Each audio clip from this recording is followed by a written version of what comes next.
Hello, everyone. Today we're talking about decluttering and becoming a responsible homemaker. If you want to be a homemaker and a good homemaker, it would be being a responsible homemaker. That means a person who does the things that need to be done when they need to be done.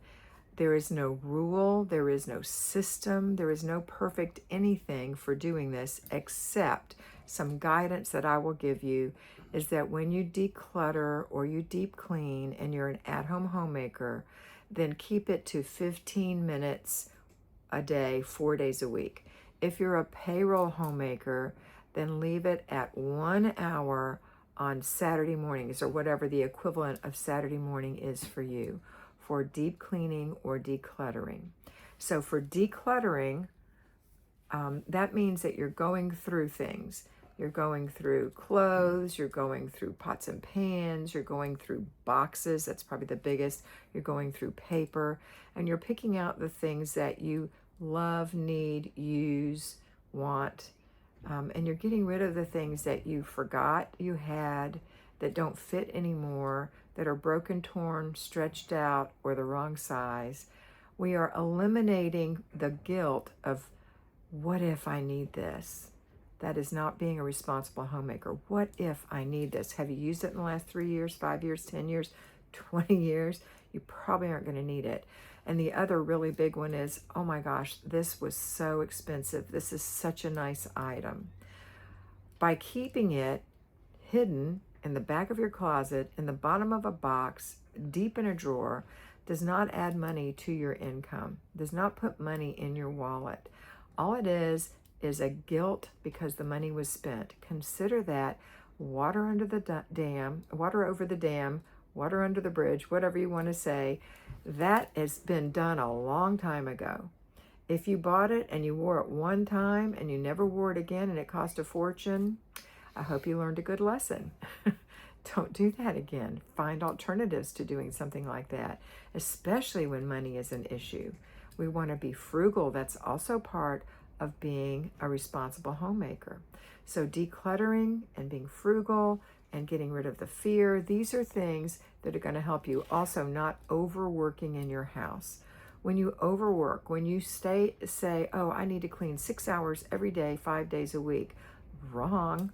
And if you have a spouse who's telling you that's what you need to do, they're also wrong. You know, I worked in corporate America for 40 years in several different venues, but mainly in a huge international company.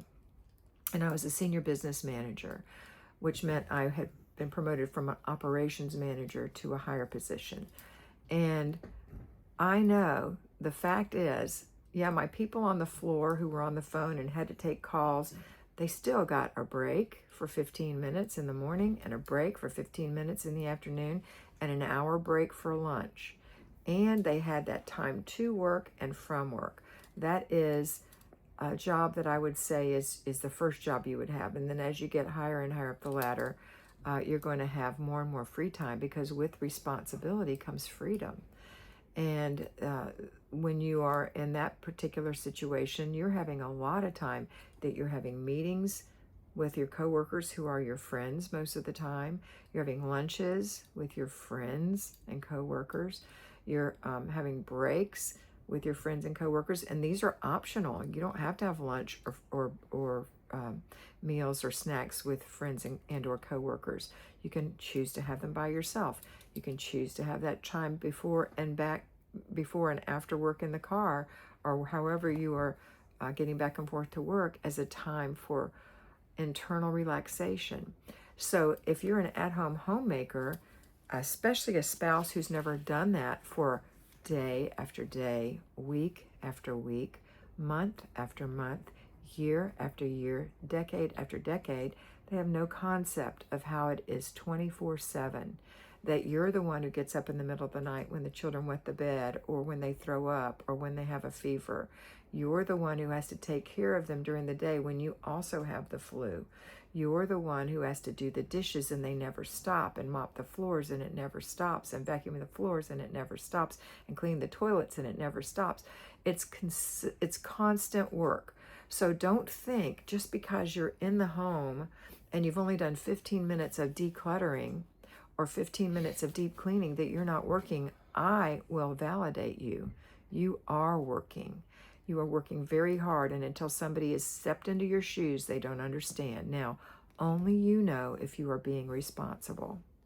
If you have zoned out and are sitting on the couch and watching your phone or your television or whatever it is for way longer than you need to, you know that in your heart of hearts. But I would say that most of you aren't doing that. Most of you are consistently doing something. So I want you to do these things I'm telling you, which are 15 minutes of decluttering 4 times a week, your basic weekly plan, which means on Monday, I do a quick clean of my house. I mop, I sweep, I dust, I clean the glass, I swish and swipe the toilets, I change the sheets. That's a 1-hour job, 10 minutes in each of those areas. It doesn't take long, and it will make the house look so much better. Because until you get your house totally decluttered in the different zones, you're not going to be doing deep cleaning. And you will always do a quick clean once a week. So let's say Monday is that day. Tuesday is your free day. That means you don't have to do any cleaning or any decluttering on this day or anything other than have a free day, which means that this is the day you get to relax. This is the day you get to sit on the couch. Now, if you have children at home, yes, you're still going to be homeschooling if you do that. You're going to be wiping noses. You're going to be situating kids who need situating. For example, they're fighting and you need to separate them, or one's being really clingy. You know, you're going to always have that. Not always, though. Not really always. As a 72-year-old woman, those days are way behind me.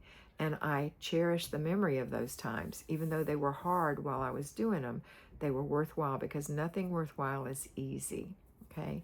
But I don't want you to feel guilt because you're not doing these particular things, like 15 minutes of deep cleaning or 15 minutes of decluttering, if there's still clutter, is hard enough on top of everything else you're doing, okay? Maybe some of you are self-employed and you're working from home, or you're working for another company from home. You are working. When you're not working and giving your time, exchanging your time for money, your time and talent with that employer's work, then you're doing things in your house, because you aren't just sitting around going, okay, I'm done working now, right? Maybe you're putting a load of laundry in, or you're taking a load of laundry out and you're folding it or putting it away. You know, I work from home now. I'm retired.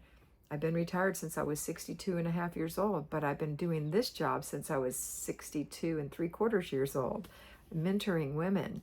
And so it never stops. And I still, now that I work from home, will put a load of laundry in or wipe something off or whatever. So that's something you can do. But the responsibility falls on you. And to be responsible is what's going to give you the freedom to really enjoy the times when you're not doing that. Does that make sense? I hope it does. All right. So I want you to think about this today. What am I going to be responsible for today? Do you have a planner? Have you planned out your week?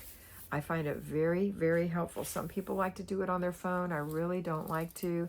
I really like to have a planner. I happen to use an Erin Condren planner. My particular planner is called, hold on, I get the name for you. The Erin Condren Daily Life Planner. And this one is January through June. And then I have a July through December. And it has the hourly slots because I'm busy and I have clients and I make lists. And like, this is a list that I had for today. And this is well, I'm off today, but this is my last Monday's schedule. Even though I didn't have clients today, I had to make videos and I had to do certain things. So I'm being responsible when I'm following my planner, and it's giving me more free time because I can check off the things that I do. One of my clients is a teacher, and she said, I have a star chart and I love to give myself stars because it makes me feel better. And I thought, isn't that interesting? Because when I check off something I've planned in my planner, to me it's like a little star in my head and it makes me feel good. You know, there's nothing wrong with that. But on your free day, I want you especially to do things that make you feel good, that you enjoy doing while you're doing them and when it's done. If that is scrapbooking, when it's done, complete the process and put everything away. Don't leave it out because you're going to do it again tomorrow. Put it away. You might not get to it tomorrow. And guess what that'll become? Clutter. If you're crocheting, put your yarn away, put your needles away, put your work away, and pick up the scraps that landed on the floor. Be responsible and set that example of responsibility with your family. All right, that's it for today. I hope you have a wonderful day, and I hope you always remember to be beautiful because you are beautiful.